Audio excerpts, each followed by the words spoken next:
How are you not cold, Ling Ling? I'm not going to feed you right now. I'm freezing. And so, I want to finish chapter 7.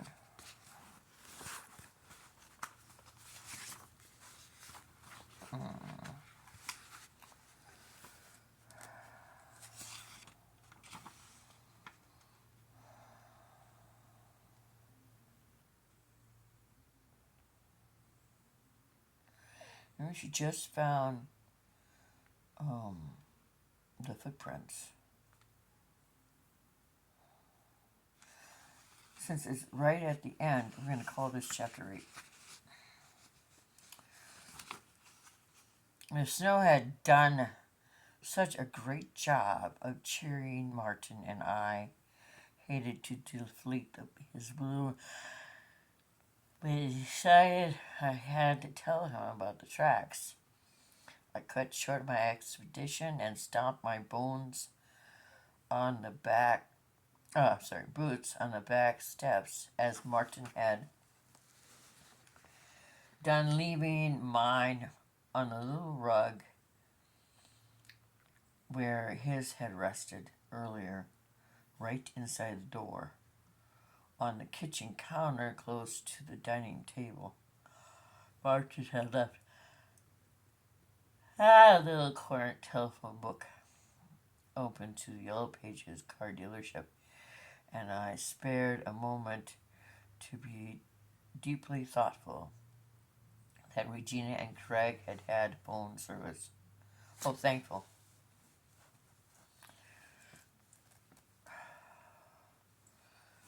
The man who answered agreed to go see Carl and Martin had made it into town. Yes, Martin asked, crispy.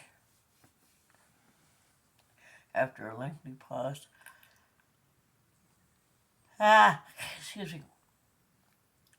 He was using his business voice. Martin? Someone was outside during the night, I told him. This was what I loved about Martin. He didn't say, are you sure? Or, that's ridiculous.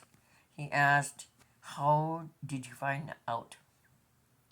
After I described the footprints and my line of reasoning, there was another appreciative pause. I guess the light wasn't good enough this morning for me to notice the tracks. You're locked up now, he asked. Yes. Baby asleep? Yes. Go upstairs. Look in my suitcase and get out the gun. Okay, geez, I hate guns. But I was scared enough to listen. It's loaded. You remember how I showed you how to take off the safety, how to fire?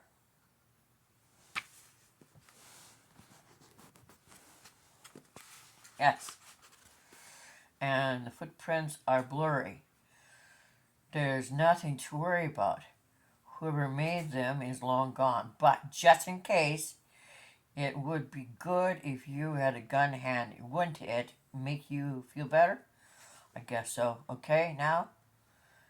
You call that woman who was over last night. Margaret?